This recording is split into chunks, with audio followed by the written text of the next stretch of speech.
first time I saw 99, I was already on my way out, not dying, leaving. My marriage was over. My job was gone. My friends had stopped calling. I was packing a suitcase in a bedroom that no longer felt like mine. The suitcase was old, brown.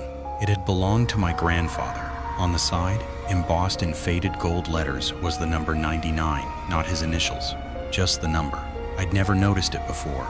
I touched it. The leather was warm. It pulsed. I pulled my hand back. I finished packing. I zipped the suitcase. I walked out the door. I didn't look back. I drove to a motel on the edge of town. The motel was called the 99. I'd never seen it before. The sign was old. 9. I checked in. The clerk gave me a key. Room 99. I laughed. I was tired. I was numb. I didn't care. The room was small. A bed, a dresser, a bathroom. On the nightstand, a clock. The clock had no 9 in red, blinking. 99. I unplugged it. It kept blinking. I covered it with a towel. The light shone through. I put it in the drawer. The drawer glowed. I lay on the bed. I closed my eyes. I dreamed of a hallway. The hallway was endless. The walls were covered in doors. Thousands of doors. Each door had a number, 1 through 99. I walked. The doors were labeled with years. 1931, 1947, 1965. I didn't understand. I kept walking. At the end of the hallway, the last door, number 99, it was different. Gold, ornate. The number was carved in script. I opened it. Behind the door was a room. The room was filled with mirrors, hundreds of mirrors.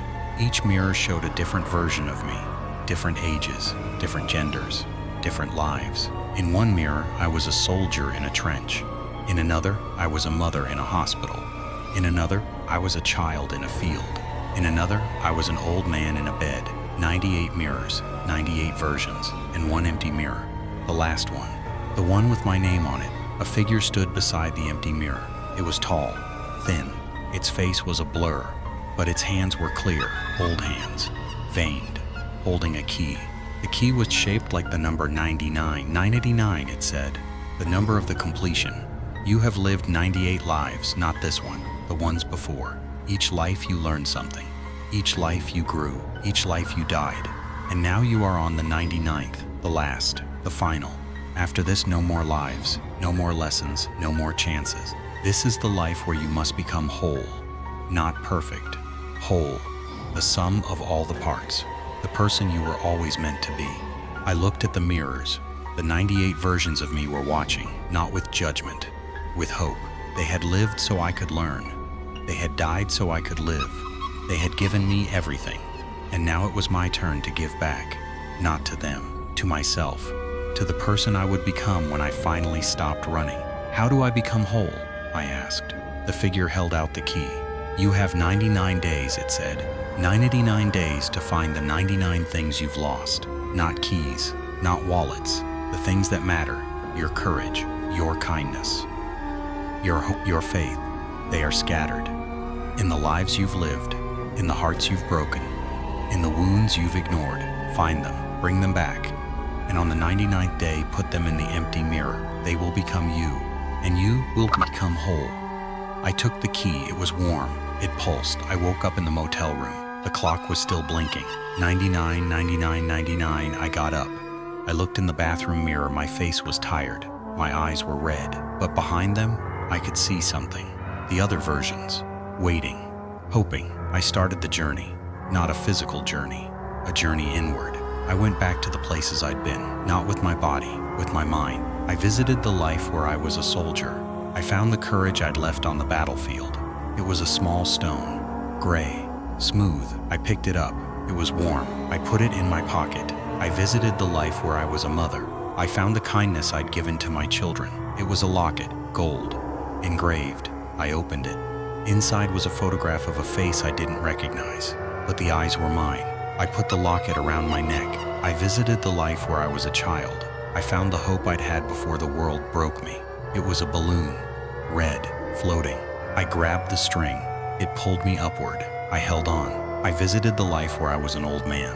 I found the faith I'd had in something bigger than myself. It was a prayer, written on a scrap of paper. The words were in a language I didn't know, but I understood them.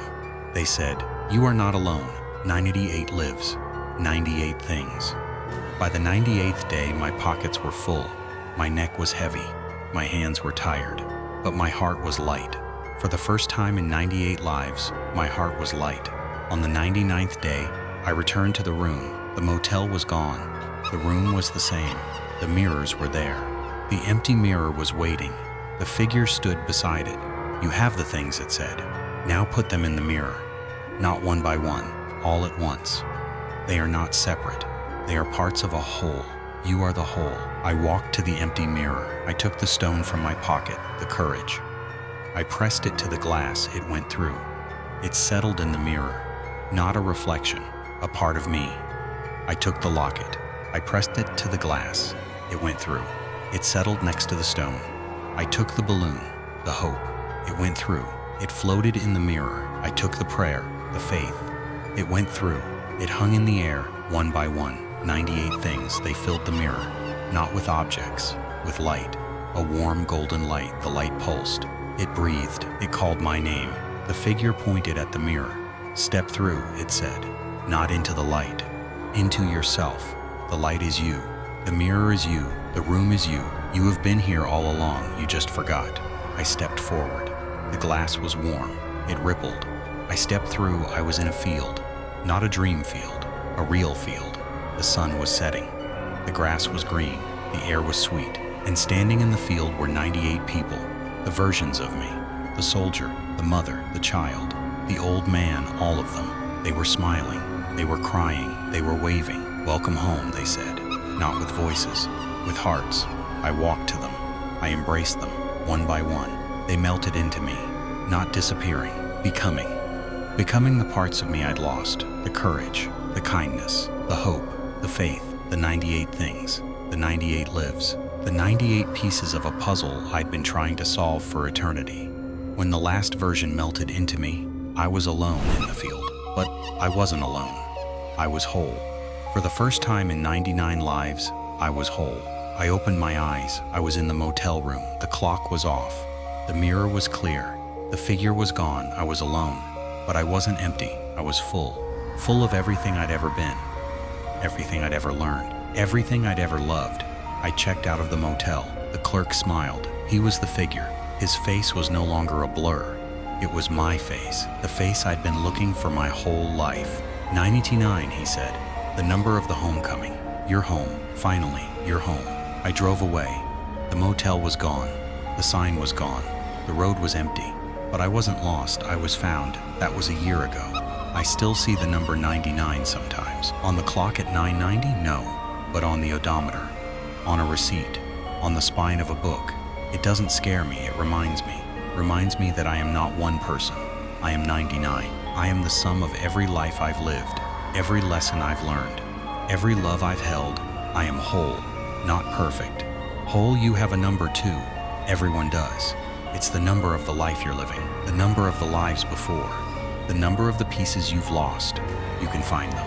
You can gather them. You can become whole. Not in 99 days, in this moment, right now. Look in the mirror, not with your eyes, with your heart. What do you see? A stranger? Or the sum of everything you've ever been? I see myself. Finally, after 99 lives, I see myself 99. It's not the end. It's the beginning of being whole. I'm whole. You can be too. The mirror is waiting. The pieces are waiting. You are waiting. Step through. Not into the light, into yourself. Welcome home.